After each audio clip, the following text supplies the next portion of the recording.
Et voici à présent les nouvelles en détail. Les ministres arabes des Affaires étrangères ont tenu ce matin leur 147e réunion ordinaire au siège de la Ligue arabe au Caire, sous la présidence de l'Algérie. Juste avant cette réunion, les chefs de diplomatie ont eu des sessions de délibération sur l'agenda de la réunion, présidée par le secrétaire de la Ligue arabe, Ahmad Aboulreit.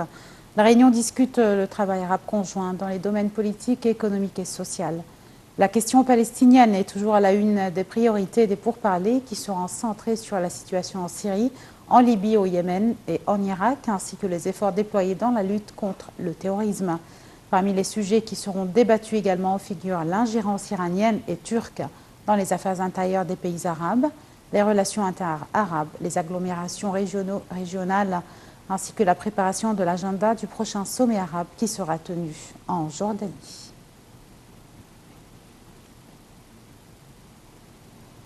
Le passage de Rafah à la frontière avec la bande de Gaza est ouvert pour la deuxième journée consécutive. Les autorités égyptiennes ont annoncé qu'il doit rester ouvert jusqu'à demain selon les recommandations du président de la République, Abdel Fattah al-Sisi. Le terminal de Rafah restera ouvert dans les deux sens pour permettre le passage des cas humanitaires et des étudiants palestiniens.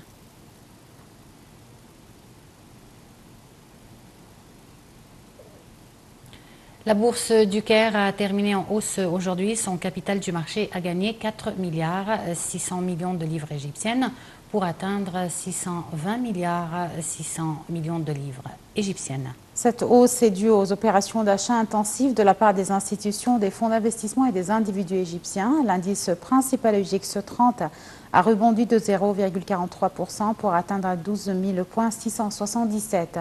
L'indice le plus élargi EGX 100 a haussé de 0,68% pour atteindre 1195 points.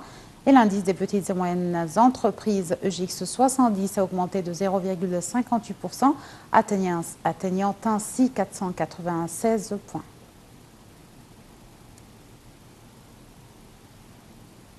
Toujours en Égypte, une conférence a été tenue à l'université américaine au Caire portant sur l'importance de la base des données.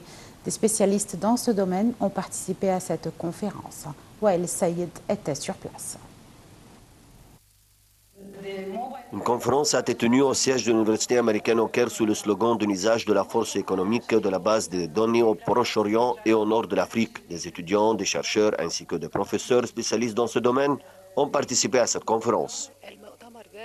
La conférence a pour but de sensibiliser les jeunes à l'importance primordiale de toute base de données dans leur vie quotidienne. Les informations ont une influence majeure sur le développement et la recherche. Notons qu'on peut utiliser les informations et les bases de données dans de différents domaines tels que la santé, les médias, ainsi de suite.